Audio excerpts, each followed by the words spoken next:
Coba ini yuk matikan mute dulu, mute dulu, mute dulu, mute. Bentar, Ibu. Kalau tidak, kamera akan muncul ini di gerejanya. Mute, oke. Coba saya bicara ya, mungkin bisa. Shalom. Karena semua mute dan tidak bisa dengar. Tapi shalom, selamat pagi semua. Kalau dari ini ayat ini kalau hanya simpel gampang seperti ini tidak bisa mengerti. Tetapi yang dasarnya latar belakangnya kita perlu tahu. Karena banyak orang apa maksudnya ini bisa seperti itu. Salah satu saya bisa bilang kalau konfirmasi waktu kecil seumur hidup tidak bisa hilang itu. Kalau umpamanya ada yang insiden atau yang kecelakaan waktu kecil seumur hidup. Bilang kalau ke dokter bilang ini trauma. Tidak bisa lupa, tidak bisa hilang. Terbalik, kalau Injil konfirmasi waktu kecil seumur hidup tidak mungkin goyang. Benar-benar seperti itu. Karena itu kalau orang Yahudi sejak kecil mereka dengar percayanya apa? Tuhan itu Tuhan untuk hanya bangsa Israel. Mesias akan datang. Tapi Mesias itu akan hancurkan seluruh negara dan bangsa Israel akan jadi negara berdaulat. Kan mereka menunggu Mesias. Sampai sekarang mereka nunggu. Tetapi kan Yesus datang di dalam palungan binatang. Gimana cara mereka bisa percaya ini Mesias untuk bangsa kita? Tidak bisa. Karena mereka sama sekali tidak bisa percaya. Kan ketemu segala kekuatan kuasa yang luar biasa, mujizat yang luar biasa Tuhan Yesus melakukan pun tidak bisa percaya. Karena gengsinya yang ada konfirmasi di dalamnya, karena itu mereka tidak bisa menganggap Yesus adalah Mesias untuk bangsa Israel. Kan mereka terus ikut dan ganggu dan tanya dalam segala hal. Seperti itu. Dan itu hari ini ayat ini bilang, dengan kuasa manakah engkau melakukan hal-hal seperti ini? Dan dari situ, kalau orang Farisi luar biasa waktu itu, jabatannya luar biasa. Orang Yahudi yang berkuasa mereka tanya kepada Tuhan Yesus. Waktu itu Tuhan Yesus tanya sepertinya, dari manakah baptisan Yohanes? Bertanya. Kan di orang-orang Farisi, orang-orang Yahudi mereka pikir dulu. Kalau salah jawab, karena mereka takut dengan banyak orang yang menghormati kepada Yohanes Pembaptis. Karena itu mereka bilang apa? Tidak tahu, kami tidak tahu. Dari situ Tuhan Yesus juga, oke, kalau begitu, aku juga tidak mengatakan kepadamu dengan kuasa manakah aku melakukan hal-hal itu. Kan ayat seperti itu. Latar belakangnya kita harus mengerti. Kita kan orang percaya, orang yang pemimpin harus mengerti sejarah semua firman di dalam Alkitab. Harus mengerti jelas supaya kita bisa jelaskan dengan kekuatan. Yang kalau tahu bisa. Kalau umpamanya bilang ada orang tanya, dibilang makanan kimchi rasanya bagaimana?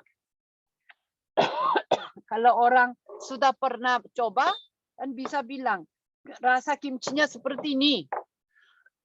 Tapi kalau tidak tahu, tidak berani. Saudara-saudara, kita harus mengerti segala firman supaya kita kuat. Bisa jawab kepada orang tidak percaya. Yang lebih pentingnya kepada diri sendiri. Waktu keraguan masuk, waktu ada masalah, ada yang goyangan yang datang, waktu itu kita harus jawab kepada pribadi diri sendiri. Kalau Matius pasal 11, Matius 11 ayat 11 di situ Tuhan Yesus bilang seperti ini tentang Yohanes Pembaptis. Di antara mereka yang dilahirkan oleh perempuan, tidak pernah tampil seorang yang lebih besar daripada Yohanes Pembaptis. Katanya, seorang yang lebih besar daripada siapa saja.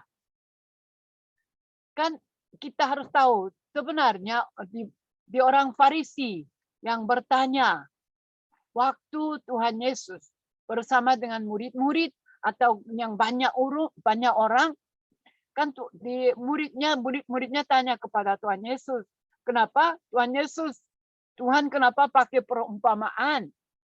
Waktu itu Tuhan Yesus bilang, supaya kamu sekalian lebih jelas mengerti, saya pakai perumpamaan. Dan terbaliknya, supaya tidak bisa mengerti orang-orang yang tidak terpilih, Tuhan pakai perumpamaan. Hari ini, kan tadi pokoknya bilang, bukti dari perjanjian terbesar. Saudara dan saya boleh lupa segala-gala. Tetapi kalau hari ini, perjanjian ini yang terbesar, ini adalah pegang. Di situ jawaban solusi semua kekuatan ada. Kan berbicara dari Tuhan Yesus yang ada. Tuhan sembunyikan hal yang paling bernilai. Supaya tidak jadi sia-sia. Kalau tidak mengerti, saudara-saudara, kalau umpamanya Tuhan Yesus datang, dilahir dari istana, jadinya anak di raja. Semua orang akan ikut luar biasa. Tetapi dan kan Kristus, Mesias, bernubuat di dalam Alkitab. Dia akan lahir di kota yang paling kecil, Bethlehem. Orang tidak mengerti. Yang penuh dengan hawa nafsu dunia, padahal sudah tertulis di dalam Alkitab, mereka gimana? Tidak mau percaya. Karena itu Tuhan bilang, pakai perumpamaan. Waktu kita perjalanan, keyakinan juga harus mengerti jawaban yang benarnya apa.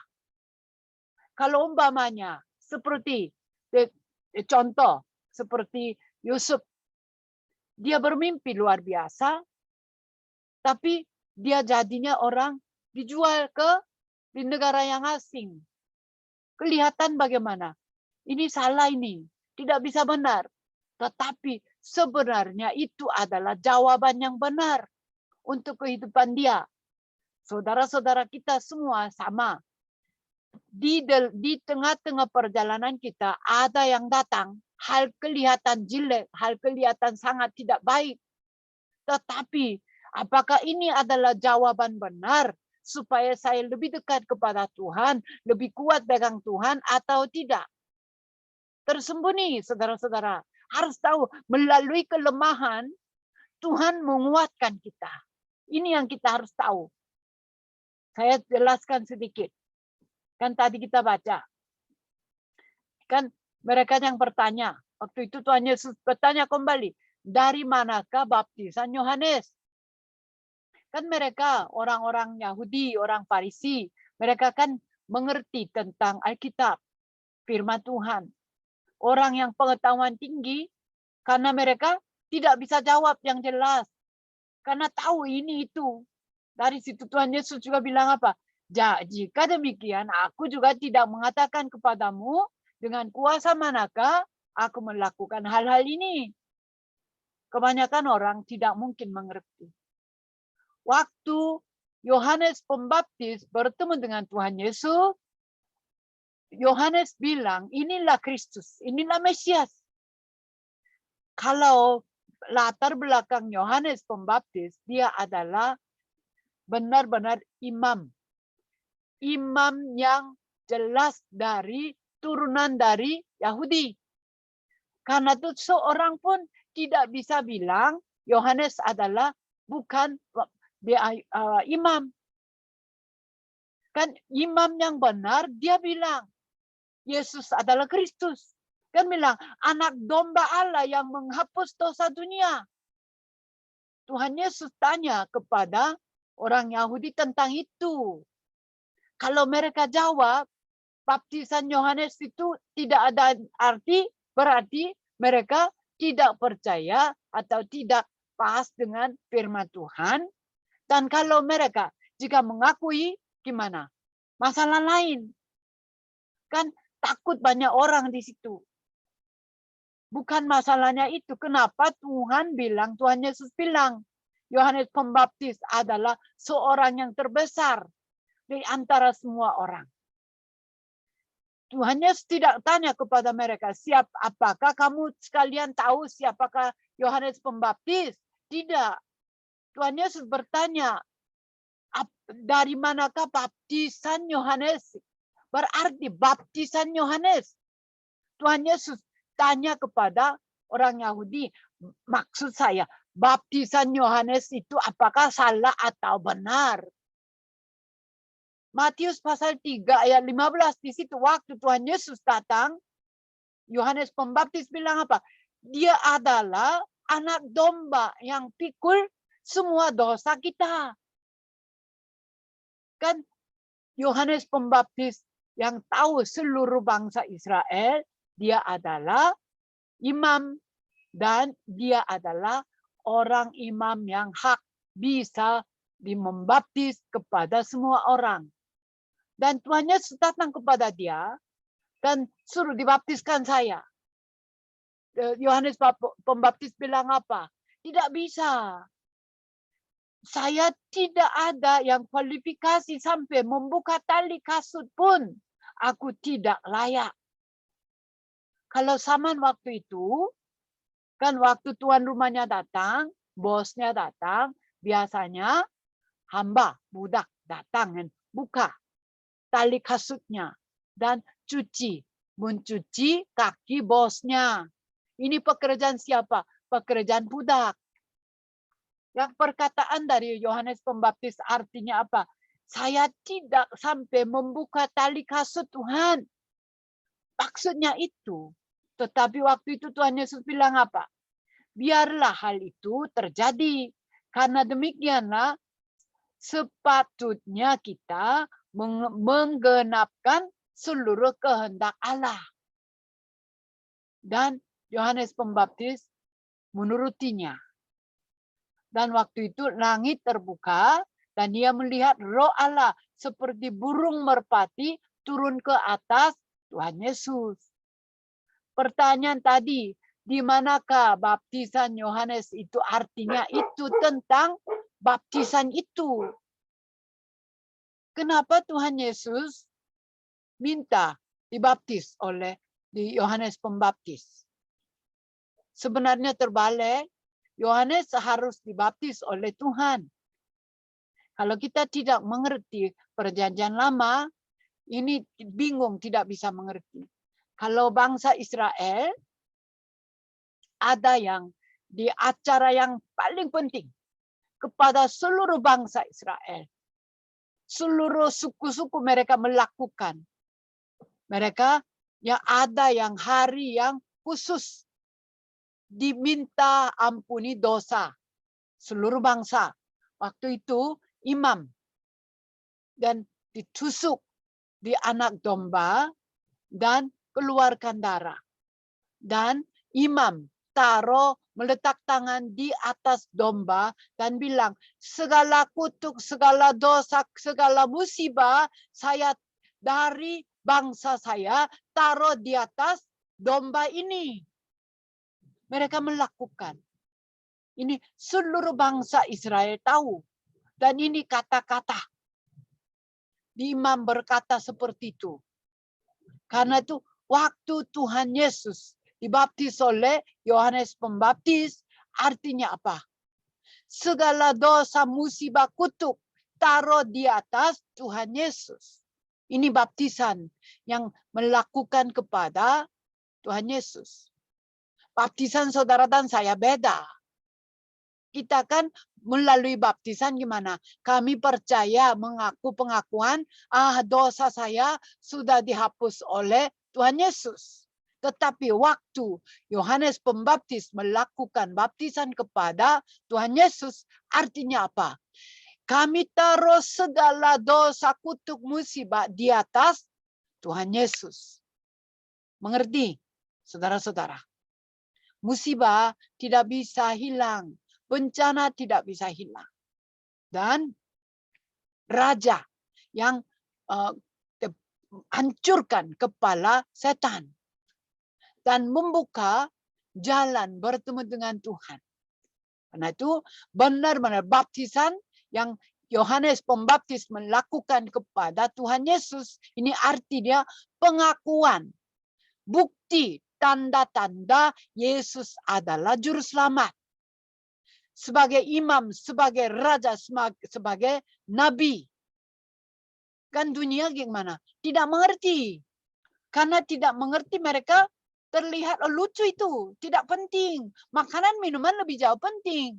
Karena itu waktu Musa bilang kepada Raja Firaun bilang, kita akan melakukan di acara untuk korban darah. Waktu itu Raja bilang apa? Gila ini. Kamu sekalian mungkin kurang lapar. Tidak mengerti. Saudara-saudara, dunia tidak mengerti masalah rohani. Harus tahu, tidak kelihatan, tersembunyi. Tetapi begitu banyak. Kita tahu. Saya tahu beberapa rumah saya kunjungi ke orang-orang yang seperti pedanda, pemangku, agama Hindu juga. Saya tahu agama Muslim juga. Saya pernah mengajar kepada keluarga. Mereka bilang guru Muslim. Ada orang masalah rohani. Tidak bisa sembuhkan. Tidak bisa selesai. Karena tidak bisa selesai, mereka tidak buka, sembunyi-sembunyi. Banyak orang tidak mengerti kenapa percaya Yesus. Kalau berhasil sudah cukup. Kalau perutnya full sudah cukup. Masalahnya, masalah rohani tidak bisa selesai. Bangsa yang, negara-negara yang lebih maju, masalah rohaninya lebih parah. Tidak bicara. Karena tidak tahu cara sembuhkan orang itu juga. Karena itu tersembunyi. Tidak mengerti kenapa Tuhan Yesus bilang, jangan menyembah kepada berhala. Jangan buat patung-patung. Dan jangan menyembah kepada patung-patung itu. Hanya di dalam Alkitab saja bicara. Jangan. Kenapa? Kalau waktu kamu menyembah, iblis-iblis akan nempel kepada kamu. Bukan hanya satu. Dia akan membawa lebih banyak. Kelihatan kata-kata biasa, tetapi karena tidak mengerti. Saudara-saudara, jelas kita harus tahu kenapa Tuhan Yesus bilang, Matius pasal 11 ayat 11, yang dilahirkan oleh perempuan tidak pernah tampil seorang yang lebih besar daripada Yohanes Pembaptis. Tuhan Yesus bertanya kepada orang Yahudi, dari manakah baptisan Yohanes? Jelas apa artinya? Baptisan Yohanes itu bukan dari kuasa dari Yohanes. Ini datang dari Tuhan. Kan mereka bilang tidak bisa tahu, tidak bisa jelaskan. Waktu itu Tuhan Yesus juga bilang apa? Jika demikian aku juga tidak mengatakan. Ini terakhir. Israel setelah sekitar 40 tahun, Israel sudah tidak ada lagi. Bangsa Israel sudah tidak ada lagi. Kapan pulih? Setelah selesai perang kedua, perang dunia kedua. 1948 tahun mereka jadi bangsa kembali Israel. Karena itu, saudara-saudara, Tuhan Yesus bicara tentang yang akan jadi setelah kenubuat. Setelah ini, insiden ini, Tuhan Yesus jelas bicara, saya akan mati di atas kayu salib dan akan bangkit setelah 3 hari. Dunia tidak mengerti dan tidak percaya kebangkitan. Gimana cara orang mati bisa bangkit? Tetapi karena sains lebih maju, semua orang, seluruh dunia, orang yang pengetahuan tinggi, semua di satu hati bilangnya apa? Bumi ini akan hilang. Kan katanya setiap tahun berapa senti tenggelam. Terus tenggelam. Katanya esnya terus hancur jadi air karena itu tenggelam-tenggelam. Tetapi kalau di Alkitab sudah jelaskan, sudah nubuat dari dulu. Bumi ini akan tidak ada lagi. Dan waktu itu semua orang akan pindah ke tempatnya kekal. Kalau orang mati juga akan bangkit dan pindah. Kalau orang yang belum mati juga akan berubah. Saudara-saudara, kan 1 Korintus pasal 15 ayat 20 di situ kan bilang, sulung dari orang-orang yang telah meninggal. Siapa itu? Tuhan Yesus. Kan di Yesaya 53 juga sudah bernubuat tentang kematian Tuhan Yesus juga. Berubah maksudnya apa? Saudara-saudara coba, waktu Tuhan Yesus belum mati. Kan kalau ada di Galili, tidak bisa di Yerusalem. Seperti itu, waktu tempat yang lain, Kaisar, kan ada yang di saudaranya Maria, Marta, mereka minta datang cepat supaya Lazarus adiknya mereka yang sedang mati tidak bisa datang. Ini terbatas. Seperti saudara dan saya. Saya ada di Bongkasa, saudara-saudara ada di Tuban. Ini terbatas kita. Tetapi waktu Tuhan Yesus setelah mati, setelah bangkit bagaimana? Waktu semua murid-murid karena takut tersembunyi di tempat rumahnya Markus. Mereka kunci semua pintu-pintu. Dan mereka di situ khawatir bagaimana guru kita sudah meninggal, bagaimana cara masa depan kita karena pemerintah mau tangkap dan bunuh kita. Waktu penuh dengan ketakutan, tiba-tiba kalau kita baca di dalam Alkitab, Tuhan Yesus muncul di tengah-tengah kamar itu. Tadinya tidak bisa di sini, tidak bisa sana. Setelah Tuhan Yesus bangkit bagaimana? Di mana-mana bisa. Sebelum muncul di situ, Tuhan Yesus bertemu dengan 2 murid yang mereka sedang jalan di Emmaus, bertemu di situ dan jelaskan tentang firman. Kok bisa? Tiba-tiba kok tidak ada lagi. Saudara dan saya juga akan berubah seperti itu. Kalau sudah akhir zaman. Buktinya Tuhan Yesus yang jadinya sulung dari orang-orang yang sudah meninggal. Saudara dan saya juga akan jadi seperti Tuhan Yesus. Percayalah. Kalau ragu-ragu berarti tidak mengerti. Kan waktu Magdala Maria mau pegang tangan Tuhan Yesus bilang apa? Jangan, saya belum balik kembali kepada Bapa. Maksudnya apa? Belum jadi yang berubah total. Saudara dan saya juga akan berubah total. Dan akan tinggal bersama dengan Tuhan di tempat seperti surga. Kalau orang tidak percaya akan berubah yang tidak bisa, terbatas waktunya, akan tinggal selama-lama seperti di neraka. Ini yang Tuhan Yesus yang sudah bernubuat. Saudara dan saya bukan hanya percaya hari ini atau hanya ke surga, bukan itu. Harus mengerti. Di tengah-tengah kehidupan saudara dan saya, apa yang saya harus pegang? Apa yang saya harus melakukan? Makanan, minuman, semua orang makan. Binatang juga makan. Kalau hanya mau makan yang bagus, makan yang banyak, babi lebih banyak. Karena kalau babi, 1 hari full dia makan. Kalau seperti kelinci, saya tahu kelinci, sedang makan, sedang buang.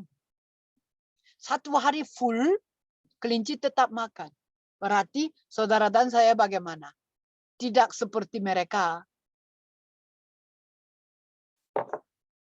Mereka lebih bagus daripada saudara dan saya kalau kita fokus hanya untuk makanan minuman.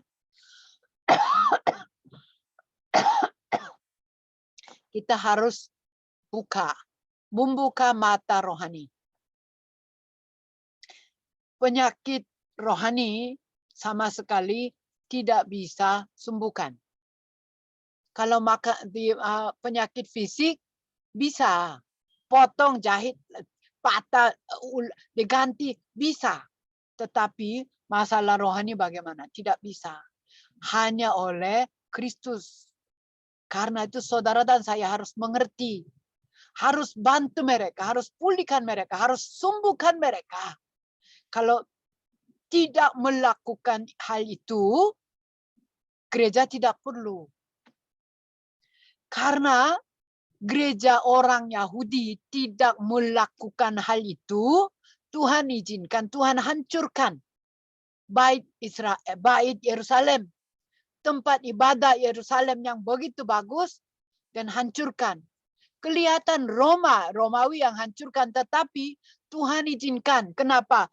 Kalau tidak melakukan perintah diberi oleh saya, gereja tidak perlu. Karena itu sekarang banyak gereja-gereja di Eropa sudah tutup. Gereja-gereja yang begitu besar di Amerika juga sudah tutup. Banyak tutup. Tuhan Yesus bernubuat.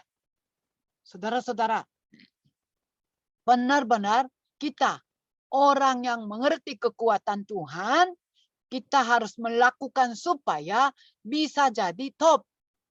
Pertanyaan di situ yang luar biasa, saudara-saudara harus mengerti. Saudara dan saya adalah orang seperti 120 orang yang orang-orang ketemu dan Tuhan yang bangkit. Orang-orang yang mengerti insiden yang di atas Golgota, di atas Kalvari itu, dan berkumpul di Bukit Zaitun, bertemu dengan Tuhan Yesus yang bangkit, mereka tahu.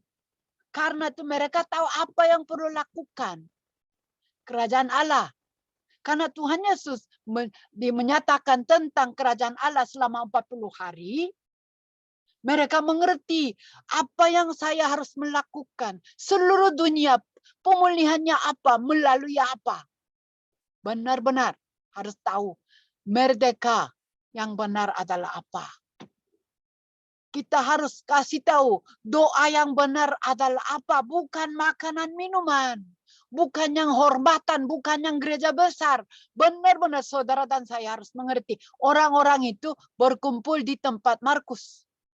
120 orang yang berkumpul yang menunggu untuk kuasa diberi oleh Tuhan dari atas. Mereka menaklukkan seluruh dunia.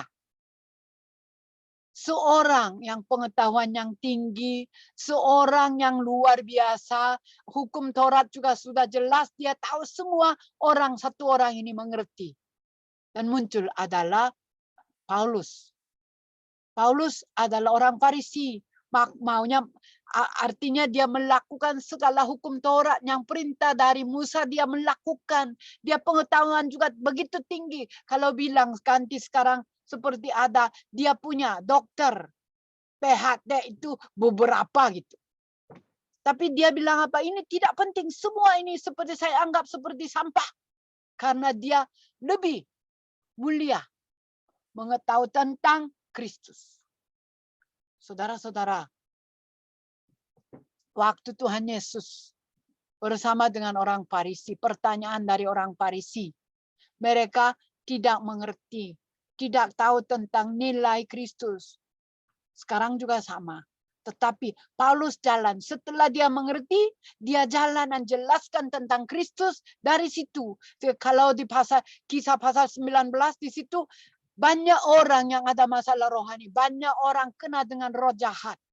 Mereka mengerti dan pulih, datang kepada Tuhan, merdeka yang benar.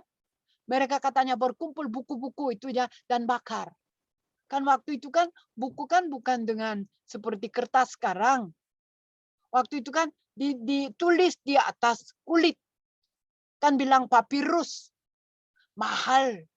Mahal sekali. Karena itu sampai waktu Paulus kirim surat juga, mereka gimana? Keliling-keliling baca.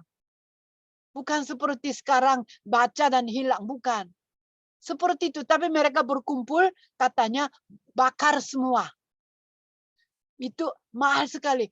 Waktu itu satu papirus, satu buku, itu kalau ganti dengan uang sekarang hari ini, katanya lebih mahal daripada 50 juta.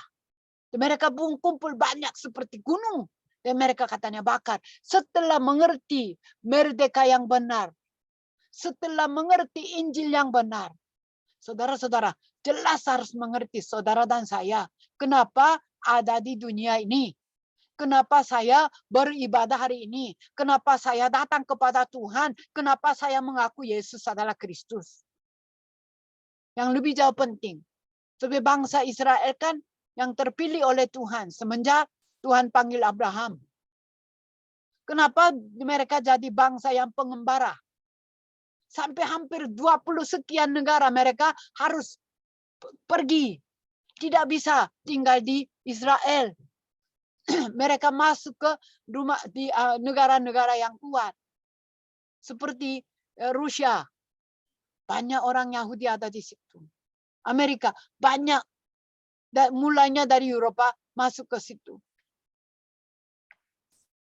Saudara-saudara, mereka nanam kepada keturunan. Tetapi keturunan yang pegang Injil, yang mewaris kepada keturunan, mereka yang menaklukkan seluruh dunia. Karena itu, Tuhan di dalam Alkitab bilang, kamu adalah orang sisa. Kelihatan hancur, kelihatan gagal, tetapi kamu adalah orang sisa. Dan karena mengerti tentang Injil, kamu akan jadi orang tetap. Seperti saya bilang, gereja Hanul, hanya beberapa orang, yang lain semua sudah pergi. Kenapa? Karena tidak penting menurut mereka. Yang lebih jauh penting adalah gedung atau makanan atau yang program. Tetapi saudara dan saya adalah orang tetap. Dan kondisi situasi apapun akan jadi orang yang akan tetap. Kenapa? Karena melalui saudara dan saya akan mewaris Injil kepada keturunan. Orang-orang yang mengerti tentang Injil, mereka jadi peziarah kepada seluruh dunia bersama dengan Tuhan dan jadinya penakluk.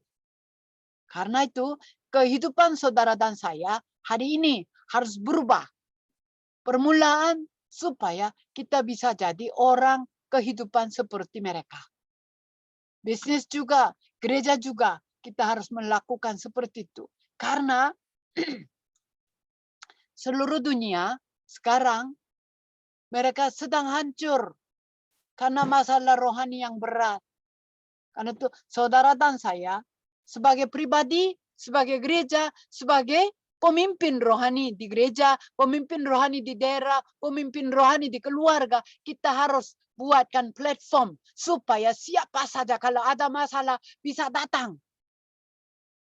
Banyak orang kalau bilang uang adalah segala-gala, ekonomi adalah segala-gala, kan banyak orang akan pikir seperti itu. Saudara-saudara juga mungkin ada pikiran seperti itu.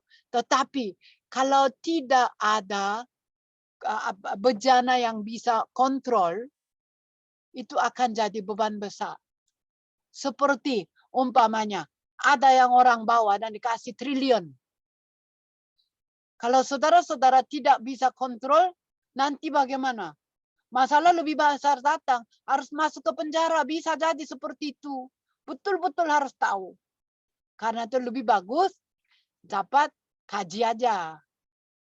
Ini yang bangsa yang besar terjadi banyak seperti itu. Karena itu banyak orang masalah rohani di negara yang lebih maju.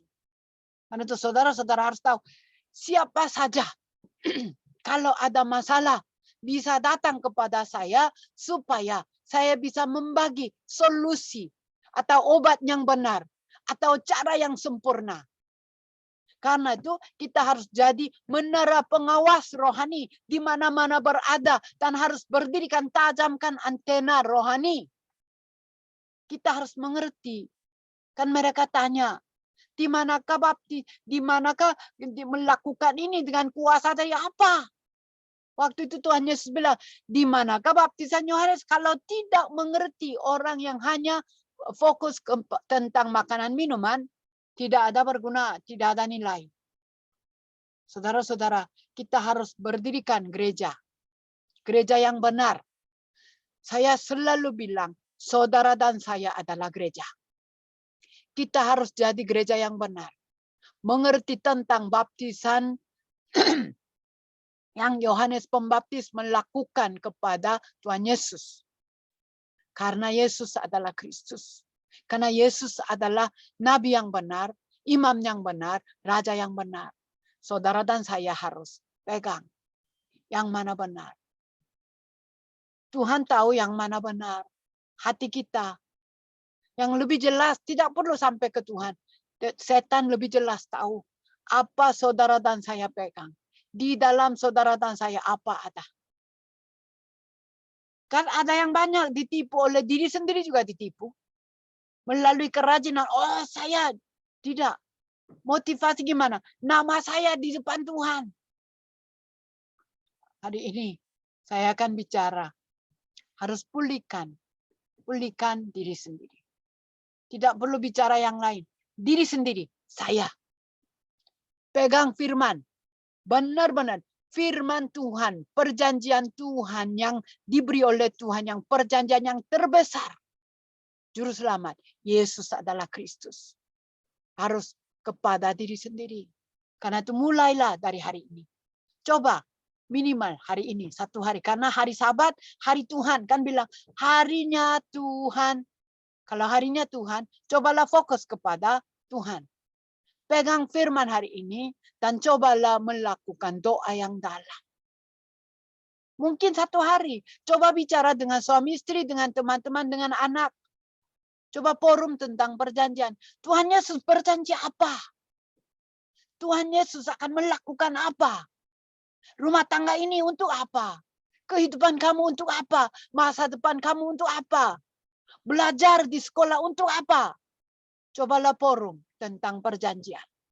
Mungkin kita bisa hubungi kepada orang sakit, khusus orang yang sakit jiwa, berdoa untuk mereka. Disitulah kita akan masuk ke tanda-tanda diberi oleh Tuhan, akan mengerti, dan akan pulih, akan berubah orang-orang sekeliling kita. Mereka akan tahu duluan. Seperti waktu Yusuf, Potifar tahu, oh ini orang bersama dengan Tuhan. Orang ini Tuhan yang menyertai. Bisa jadi seperti itu. Cobalah melakukan yang benar.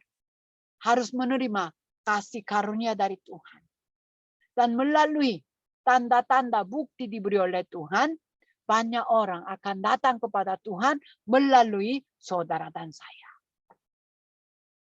Dan waktu kita bertemu dengan orang, cobalah anggap ini pertama dan terakhir. Dan ini kesempatan Tuhan memberi kepada saya terakhir. Kesempatan bisa jadi selama-lama, ini adalah hari ini. Tidak mungkin sia-sia, tidak mungkin hanya segitu saja. Kalau saudara dan saya hanya bekerja untuk makan minum. Kalau hanya ada di dunia ini supaya bisa kerja. Aduh, kehidupan itu kasihan. Sayang sekali. Tidak. Saudara dan saya bukan. Saudara dan saya adalah anak Tuhan, sama sekali tidak bisa hancur, tidak bisa binasa. Dan saudara dan saya adalah penginjil. Yang semua orang kalau bertemu dengan saya akan hidup kembali, akan merdeka kembali. Peganglah keyakinan identitas, karena saudara dan saya adalah saksi tentang Kristus. Perjanjian yang paling besar diberi oleh Tuhan kepada dunia ini sudah ada di dalam saudara dan saya. Jadilah minggu ini dan menikmati tanda-tanda bukti yang terbesar. Yesus adalah Kristus. Amin. Ayo berdoa. Tuhan, kami begitu bersyukur dan terima kasih karena Tuhan kirim Kristus kepada kami dan kami bisa mengerti baptisan Yohanes kepada Tuhan Yesus dan kami bisa percaya dosa kami, musibah kami, ya bencana kami sudah selesai. Setan juga, neraka juga sudah tidak bisa genggam kepada kami. Dan kami begitu bersyukur dan terima kasih karena kehidupan kami adalah di dalam tangan Tuhan dan akan melakukan kehendak Tuhan melalui pekerjaan aktivitas hari ini. Seumur hidup kami akan tetap pegang Yesus adalah Kristus. Sampai bisa jadi konfirmasi berakar dan bisa jadi kebiasaan sebagai penginjil yang luar biasa. Memberkatilah gereja Hanul supaya betul-betul berdiri sebagai saksi yang luar biasa paling duluan dahulu kepada diri sendiri pribadi di dalam rumah tangga bersama-sama dan bisa memperluaskan kepada keluarga, kepada daerah yang tinggal, daerah yang bekerja. Karena disitulah Tuhan Yesus akan bekerja dan kuat menyerti benar-benar akan nyatakan firman Tuhan yang berjanji kepada dunia ini, yaitu Yesus adalah Kristus. Dalam nama Yesus memberkati dan berdoa. Amin.